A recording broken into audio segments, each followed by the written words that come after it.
Pakar ini jelaskan alasan Prabowo unggul di hampir semua provinsi.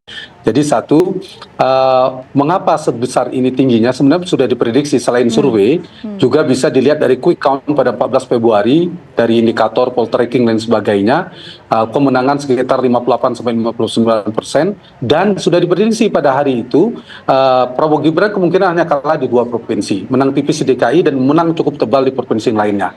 Apa penyebabnya? Satu, karena Prabowo itu relatif berhasil mempertahankan basisnya, basis lamanya. Terutama itu terpotret dari Jawa Barat. Kita lihat kemenangan Jawa Barat kan lumayan tebal.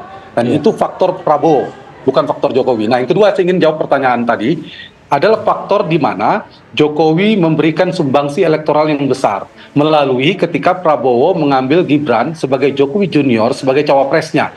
Maka basis-basis Jokowi itu bergeser, menyebabkan suara yang tadinya ke Ganjar Pranowo menjadi gembos. Jokowi berperan sangat determinan dalam menggeser, memindahkan pemilih Ganjar, kantong-kantong Ganjar ke Prabowo Gibran. Praksis sejak Gibran menjadi wakilnya Prabowo pada Oktober 2023. Itu faktor kedua. Itu tergambarkan dari Jawa Tengah atau basisnya Ganjar, Kadang Banteng dan sebagainya.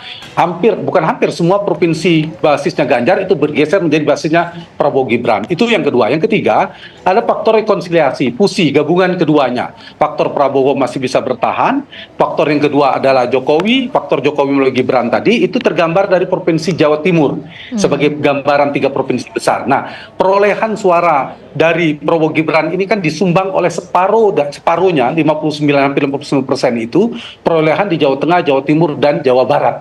Nah, ini gambarannya. Nah, faktor ini selain tentu ada program populis, ada mesin politik, saya ingin meringkasnya, mungkin menyambung disampaikan oleh Prof. Burhan tadi. Baik. Pertama, ini karena gembosnya suara Ganjar. Siapa yang menggembos, yang memindahkannya itu faktor aktor elektoral namanya Joko Widodo. Itu yang menyebabkan Ganjar semakin kempes. Yang kedua, faktor Jokowi berarti. Yang kedua adalah faktor di mana Anies sulit tumbuh. Itu juga ditahan oleh approval rating Jokowi yang relatif stabil. Faktor ini yang menyebab Anies tidak bisa tumbuh, Ganjar gembos, dan yang ketiga, saya ingin merangkum 1 dan 2, faktor cawapres yang membuat Prabowo Gibran menjadi tinggi, yaitu Gibran. Faktor antaranya, dan lebih kuatnya adalah faktor Joko Widodo yang melengkapi kekuatan Prabowo tadi. Itu saya kira 2 aktor elektoral raksasa, Jokowi dan Prabowo berkolaborasi, ditambah 3 kantong raksasa atau kantong terbesar Pilpres kita, Jawa Barat, Jawa Timur, dan Jawa Tengah, yang menjawab mengapa mendapatkan suara signifikan pada 02.